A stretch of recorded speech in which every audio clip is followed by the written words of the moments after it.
guys, welcome to my September wrap-up. I read either 7 or 10 books depending on how you count them this month. The 1/4 books were graphic novels, so that definitely quickened the pace. Starting with Atonement by Ian McEwan, which was actually a 5-star read, but I literally knew that it was going to be a 5-star read going into it.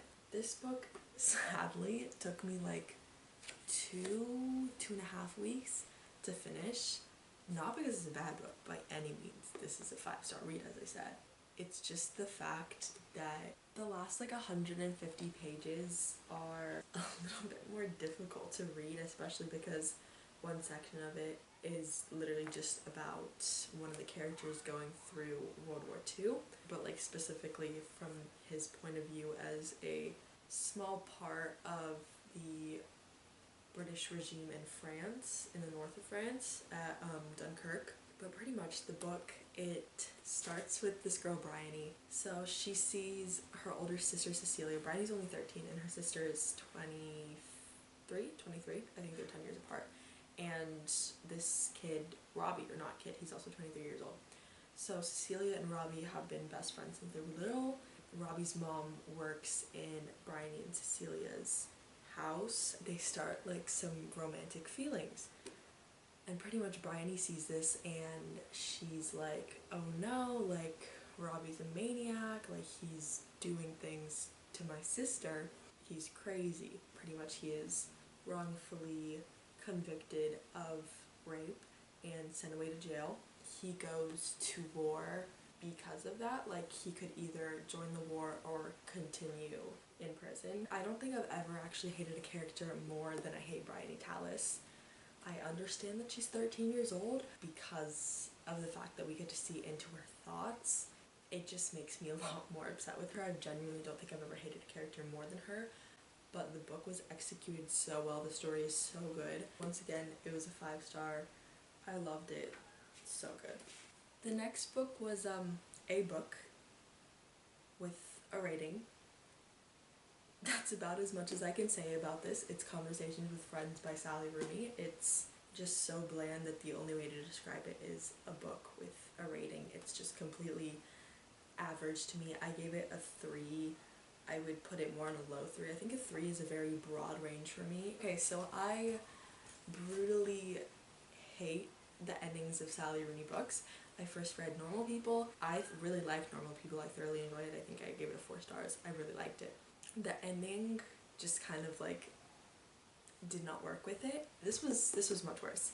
Francis and Bobby, and they meet this older couple, so they're like 22, 23 years old, and they meet this older couple. I think the woman's like 33 and then the man's like 38 or something like that, and the woman, I honestly don't know what she does. She's bound to work somewhere within like publishing or writing because they do like poetry, like Francis writes it and then they perform the poetry together, and that's how the couple found them, because like the woman wanted to work with them about it. I'm like really bad at giving synopses. I definitely think it could have been executed better. There were definitely times where I enjoyed it, but it wasn't really my thing. And then the ending literally was just awful. In the last 50 pages there was like a big switch up. In the last 20 minutes there was like 20 pages, there wasn't like a switch up from that, the original plotline, and then they twisted it and then they brought it back kind of to the original plotline. I just did not enjoy it at all, or that part of it, the ending. I read it in a day. It was a breeze to get through. I like the way Sally Rooney writes, so I gave it 3 stars. The next book I read is Rick Riordan's Percy Jackson and the Olympians, The Lightning Thief. So the first book of the Percy Jackson series. I loved it. I think I gave it a 4 out of 5 just because of the fact that it was definitely written for the class of middle schoolers, and I'm definitely a little bit older than that, but I really enjoyed it. I somehow have never read the Percy Jackson books before that, and so I read them and it's great. It's so easy to get through. I read it in a night. I don't think I really need to talk about it a lot. It's this kid who finds out that he is a half-blood. He goes to Camp Half-Blood and he goes on like quests and missions, and it's a really good book. I would completely recommend it to everybody. I'm pretty sure everybody's at least heard of Percy Jackson. Great book. And the next book is One Last Stop by Casey McQuiston. So I'm like only 200 out of like 420 pages through this book, and it's taken me the entire month just to read that much. It's currently a DNF, not finishing this. I might pick it up sometime later just to say that I've finished the book, but I'm just thoroughly not enjoying it. I have read her book, Red, White, and Royal Blue, whatever. I liked the book. It was like wholesome and cute and whatever. But this book is just, it's so slow. Pretty much, I'm literally 200 pages in, and all I can say is that absolutely nothing has happened except they like kissed platonically once.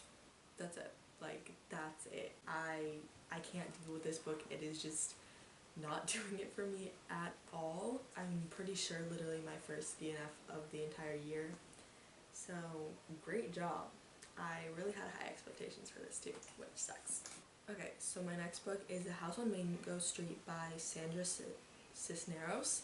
I really like this book. I gave it 4 stars. It's a bunch of, I believe they're called vignettes. It's about like 112 pages. It's super short, it's super breezy. I actually did write a review on this, so I think I want to read that because I kind of forgot how to articulate words, but I really enjoyed the book. It goes through her life from when she moved to Mango Street, when she left Mango Street, and Mango Street is this street that she had a house on, and she'd always wanted a house when she was younger, and so her family finally moved into a house. It wasn't a very nice looking house in the way that she explains it. She was never very proud of it. Her dad worked in a more well-off neighborhood too, so it kind of sucked like seeing this more shabby house around. There's like a bunch of little vignettes about like her life. You can tell how she progresses with age through each of the vignettes, because at the beginning it's like talking about like, oh, like I had to share this like bicycle with my sister and my 2 friends that are my neighbors, the little problems, and you like laugh at it for a second and you think they're trivial, and then you remember you did the exact same thing when you were a little kid. And then over time and over time you see like her progress about how she thinks about wealth and appearance and the house itself, and also how her problems have changed and evolved because she's growing. And I thought it was amazing. I thought it was so well written. That was so loud. Anyway, I completely recommend. It's super fast, literally 100 pages. Most of the pages literally have 1 paragraph of text on them too, so it's like really short. It's amazing. Read it. The next book I read was The Perks of Being a Wallflower. I gave this book 2 out of 5 stars. I love Emma Watson, so I love the movie. I didn't love the movie, I liked the movie. That was like middle school. Now I'm in 11th grade and I read the book. I'm no longer in middle school, so I hate the book. I feel like if I was in middle school, I might have possibly enjoyed it, but I just thought that this book was absolutely horrible. I very rarely actually leave reviews on books on Goodreads, but I also did for this one. This book honestly had pretty good reviews. It was like 3.9 to 4.3 stars average, so I was really surprised. I like kind of want to give it a 1 star, but at the same time I'm like, you know, I finished it in less than a day, so for readability reasons I bumped it up to a 2 stars. First off, we have the fact that the whole book was written like a 16-year-old writing letters to a friend. Yeah, so the book was written in the span of a year of this kid, Charlie, writing letters to a friend, and it was so thoroughly written like a 16-year-old writing letters that I literally wanted to like gag multiple times. The writing style, I can't even call it style, there's no style. The writing is just horrible. I'm so sorry if this is one of your favorite books. I know it's a comfort book for a lot of people. I just thought it was horrible. Continuing on. Also the fact that there was simply no depth to the issues in the book.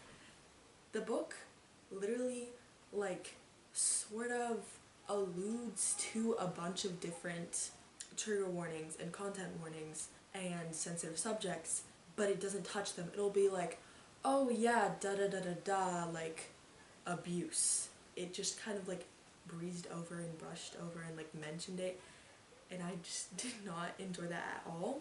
Yeah, I hated this book. I genuinely hated this book. I don't recommend. Next we have the graphic novel Heartstopper. I read volumes 1 through 4, which are all the volumes that are out right now, and that's by Oseman. I don't know if she's writing more, I have no idea. I picked this up because I've honestly heard a lot about it on BookTube, and my friend has recommended it to me, and my camera's flashing, so I have to hurry up. I gave it a 3 out of 5. It was cute, it was wholesome, it was fine. It just didn't really leave an impact on me. Each of the graphic novels are like around 250 to 300 pages, but since it's a graphic novel, I read each of them in about like 45 minutes. So yeah, I think it's cute. It's between this guy Charlie and this guy Nick. I enjoyed them. I'd recommend. Those are the 7 to 10 books that I've read. I also just wanted to like add in the 2 books that I'm currently reading because why not? So right now I'm reading Beautiful Boy by David Sheff, which is a memoir. He's written a few other books that are also about addiction. It might only be one other book, but you know, he's a journalist, so he's written other articles. I watched the movie, and the movie made me cry so much, and I already know just based on the back that it's literally gonna hurt so much. It's a memoir, so it's a true story. It's from the dad's perspective and how he has dealt with his son Nick, who has an addiction to crystal meth, which I'll set on the back. And it's like so heart-wrenching, and I'm honestly really excited to read it. I think I'm gonna do a reading vlog for it. And then I'm also reading Animal Farm by George Orwell, which is a satire of the Russian Revolution that focuses heavily on socialism, communism, totalitarianism, because that was the Russian Revolution. Yeah, it's about 120 pages long. I really like it. I don't think I've ever underlined a book as much as I've underlined this. Like, I've got sticky notes, underlines, everything. Like, it's a lot. It's great. It's amazing so far. Okay, so those are all the books that I read in the last month, and the books I'm currently reading. I literally have about 30 seconds left of storage, so thank you guys for watching. Check out my Goodreads to see what other books I'm reading, and I'll see you guys later. Bye.